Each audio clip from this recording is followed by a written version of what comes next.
నియోజకవర్గాల పునర్విభజన అంశంలో కేంద్రం చాలా అనూహ్యమైన ట్విస్ట్ ఇచ్చింది. జనగణన పూర్తి అవ్వాలి, దాని ఆధారంగా పునర్విభజన ఉంటుంది అని చెప్పి ఫస్ట్ నుంచి చెబుతూ వచ్చారు. ఆ మేరకు నిబంధనలు ఉన్నాయి. బట్ జనగణన ఇదంతా అవ్వాలి అంటే 29 ఎన్నికలకు ముందు సాధ్యం కాదు. సో ఇక నియోజకవర్గాల పెంపు అన్నది 34 ఎన్నికలప్పుడే జరగాలి అని చెప్పి అందరూ ఫిక్స్ అయ్యారు. మరొక వైపు దక్షిణాది నుండి తీవ్ర ప్రతిఘటన కనిపించింది. జనాభా ప్రాతిపదికన నియోజకవర్గాల పెంపు ఉంటే దక్షిణాది నష్టపోతుంది. ఇంతకుముందు కేంద్రం తీసుకున్న నిర్ణయం ప్రకారం జనాభాను కంట్రోల్ చేసినటువంటి దక్షిణాదికి ఇదేం దరిద్రమైన గిఫ్ట్ అని చెప్పి దక్షిణాది చాలా తీవ్రంగా వ్యతిరేకించుకుంటూ వచ్చారు. అది ముదిరి పాకాన పడితే ఇంకా తర్వాత ఏం జరుగుతుందో ఆ పరిణామాలను భవిష్యత్తులో ఊహించడం కష్టం. అందుకని బహుశా కేంద్రం మధ్య మార్గంగా ఒక అంచనాకు వచ్చి ఇప్పుడు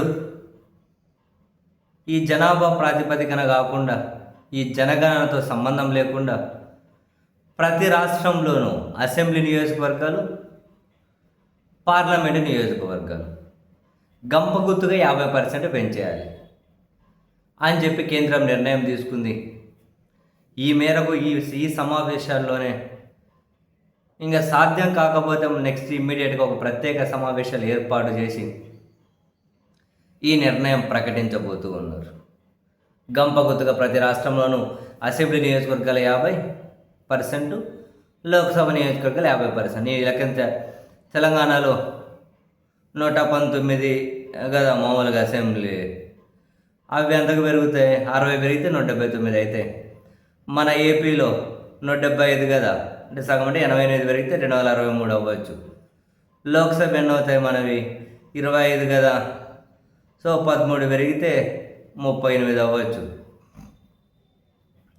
తెలంగాణ 119 కదా, సరే లోక్సభ 17 కదా, 9 పెరిగితే 26 అవ్వచ్చు.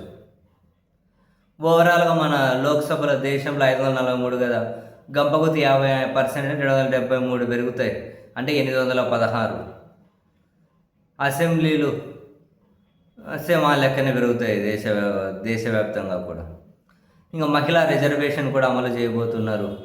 ఓవరాల్గా దేశంలో లోక్సభలో మహిళలకు 270 వస్తాయి.